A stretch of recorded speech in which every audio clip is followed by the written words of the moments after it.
Alright, hello fun and welcome back to my Fallout 4 mod spotlight series, where today we are having a look at the Fallout London Luger mod, which is being made by the Fallout London team.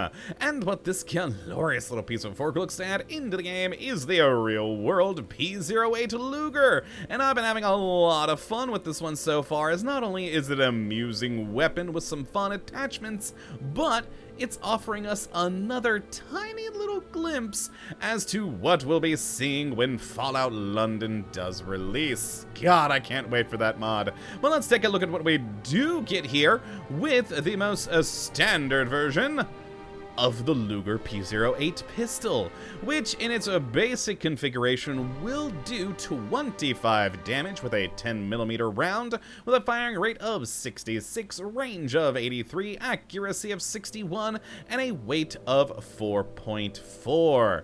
And as you can see here, it is a pretty good looking weapon. Very nicely modeled, very nicely textured. I love the detailing in the grip there. It's all in all just a fun little pistol for you to have here in the Commonwealth, with of course some nice animations for it which work quite nicely. And of course a pretty decent little list of modifications. Now, as with a lot of the weapon mods we've been looking at recently, especially the historically based ones, you're never going to be able to make this into too wacky of a weapon. In fact, all the modifications here, or at least the vast majority of them, are sort of based off of some historic things that were done to Lugers, which is kind of cool, especially with the different kinds of barrels. That's, I think, my favorite category there. But you will be able to up the damage between receivers and different kinds of ammo, which will help you make this a pretty useful pistol even into the mid to early late game. It's never going to be crazy powerful, but pretty darn good. Now, as for how you do get your hands on one of these lovely things, well, it's pretty simple. Once you do add it into the game, it will spawn in shops and on gunners starting at level 15. And as of the time of recording this, it hasn't come out yet, but there is an upcoming patch that'll be available to add it to the Fallout London Nick the Trader, which we have seen previously in a mod video here, which is pretty cool. So you'll be able to buy it from him or find it in the world, again, starting at level 15. Now let's go take a look at what modifications we do have for this thing, and of course start with the receiver category, where we've got the pretty typical stuff in here of standard, hair trigger, heavy, hardened, all the way up to advanced, which will be the highest amount of damage you'll be able to get from the receiver. A lot of the damage for this gun is going to come down to that ammo category I mentioned a moment ago, but we'll get to that in due time. Now, on to the barrel category, my personal favorite of them. We've got the standard barrel, a slightly longer navy barrel, an even slightly longer artillery barrel, and my personal favorite, the carbine barrel. And that's just fun and looks ridiculous, and it's great. Now then, we have the grips of either the standard or a shoulder stock to help with recoil and hip fire accuracy, which then we move on to the magazine category, where we have the standard, a quick eject, and then a drum a quick eject option there. Then for the sights, this is the one category that disappoints me because there are only two, the standard iron sights or glow sights. I would have loved to see a few other things in here, because sights are always, at least to me, one of the most important categories, because you know what? You want to be able to aim well. And with how poorly I aim, I need all the help I can get. Now then, after these sights, we've got muzzle, where we've got two options, either the none or a suppressor. And finally, we do come to that ammo category, which isn't going to rechamber this weapon into any weird other kinds of calibers.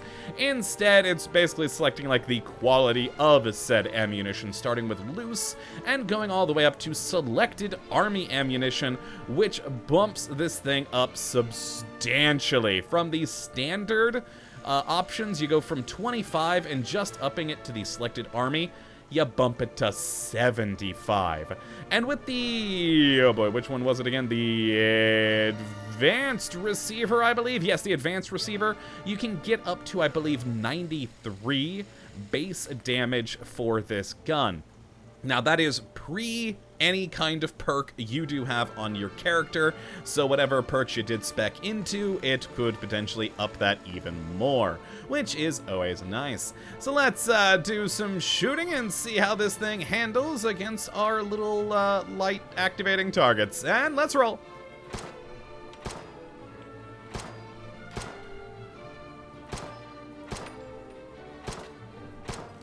And there we go. Good, clean firing action. Very nice and accurate gun.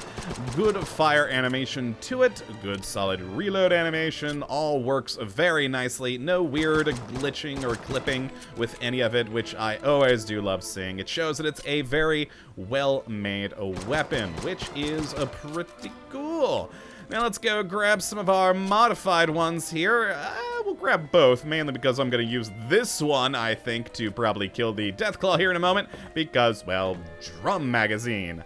Well, let's take a look at the suppressed one, which is great. Now, you'll notice, despite the fact that we do have that shoulder stock as well as a carbine barrel, we're still holding it like a pistol. And I'm not 100% on it because I didn't see anywhere on the mod page for this, but I'm thinking that it's still going to be pistol-related perks that are going to mess with that, rather than any sort of rifle things, which is interesting. I would have loved to have seen with the carbine in stock for it to have a more rifle-like animation, but still, you know what, it's a fun little gun, and with the suppressor on there, makes for a fun little sneaky weapon. Now let's pull out the glow-sighted advanced one, where, of course, I do have the barrel magazine on this thing, as well as I believe I put on the artillery? Yeah, the artillery barrel. I just like how long it is. It's ridiculous. It's great. And with the 32 rounds and the pretty decent firing rate on this, well, let's just run through the entire 32.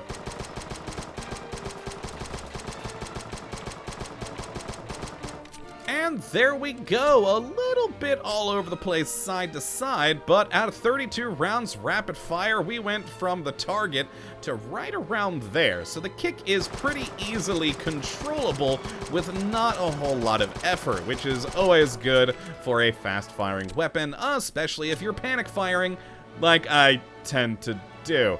But let's go take a look at this thing against a real target and get our lovely new Deathclaw you guys wanted me to fight, and bring him into the world and run away. Haha! I may be spawning a Deathclaw now, but I will cheese this guy by staying in the doorway, because why not? Why not? And there he goes. Didn't actually have to use that many rounds to take him down. And that is, of course, because, like I said, between the advanced receiver and the Army Select ammo, you are going to get that 93 base damage, which is pretty darn good, and it's going to allow this to be a bit more useful of a gun into the later stages of the game.